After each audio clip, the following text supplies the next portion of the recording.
Doctor संध्या सक्सेना जी, हरिद्वार से। राधे राधे राधे महाराज जी। महाराज जी, क्या मासिक धर्म, अशुद्धता या सूतक में अपने इष्ट का नाम जप कर सकते हैं? नाम जप कर सकते हैं, आंतरिक पाठ कर सकते हैं, केवल ग्रंथ नहीं ले सकते हैं, माला नहीं ले सकते हैं, ठाकुर को स्पर्श नहीं कर सकते। बकाया खूब भावना में ठाकुर सेवा कर सकते हैं, भावना में नाम मंत्र जप कर सकते हैं, नाम कीर्तन कर सकते हैं, भगवान की जो हमें पद याद है उनको गा सकते हैं। लेकिन हम ग्रंथ नहीं छू सकते, माला नहीं छू सकते, ठाकुर नहीं छू सकते। 3 दिन तक, 3 दिन के बाद स्नान करके अपनी दिनचर्या में लग जाए। जैसे कि किन्हीं माता बहनों को तो कई दिनों तक ऐसा आवेश रहता है, 8-8 दिन, 7-7 दिन, तो 3 दिन तक निषेध किया गया है। 3 दिन तक अपने एकांतिक वृत्ति से रहे, 3 दिन के बाद स्नान करके और फिर भगवान की सेवा में जा सकते हैं। और जी, इन्होंने एक पॉइंट और रखा है कि कह रहे हैं कि ये ज्योतिष चाह रहे हैं, 12 वर्ष से उसी उसमें काम कर रहे हैं।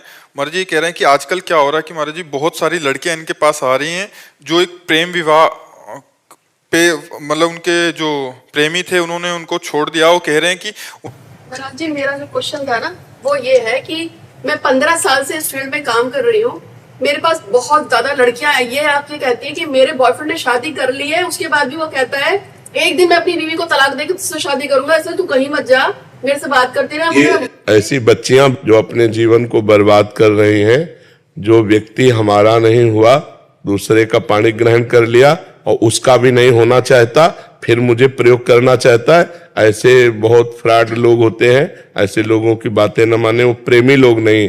प्रेमी तो वो होता है एक बार हमने आपको स्वीकार कर लिया, अब चाहे विश्व सुंदरी आ जाए तो हम किसी की ओर नहीं देखेंगे, उसे तो प्रेम कहते हैं। अब पाणी ग्रहण भी कर लिया और कह रहा उसको भी छोड़ देंगे, जब उसका नहीं हुआ जिसका हाथ पकड़ रहा है, तेरा नहीं हुआ जब उसका हाथ पकड़ लिया, अब उसका हाथ पकड़ लिया तो फिर उसका नहीं हो रहा है, तो ऐसा फ्रॉड आदमी किसी का नहीं हो सकता है। बच्चियों को समझना चाहिए, ऐसे लोगों से दूरी बना के रखना चाहिए।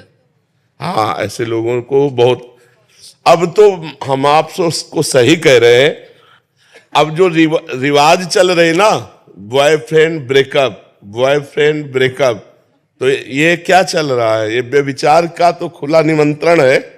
इस लड़के से बॉयफ्रेंड की मित्रता की, फिर 1-2 महीना के बाद इससे ब्रेकअप हो गया, अब इससे शुरू हो गया, फिर इससे ब्रेकअप हुआ, फिर इससे शुरू हुआ, यह है क्या?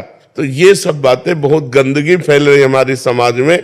अब इसको कैसे रोका जा सकता है? बच्चे समझते नहीं, अपने जीवन को खिलवाड़ में अपने जीवन को नष्ट कर रहे हैं। और एक इसको मनोरंजन समझ लिया, व्यभिचार को मनोरंजन समझ लिया, जिसे इज्जत मानी जाती थी, धर्म मर्यादा माना जाता था।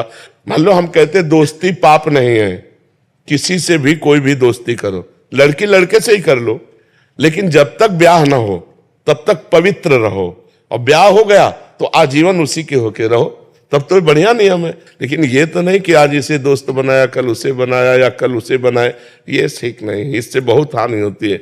इसलिए अध्यात्म की जरूरत है हर व्यक्ति को। अगर थोड़ा विचार पवित्र हो तो ऐसा कैसे कर सकते हो?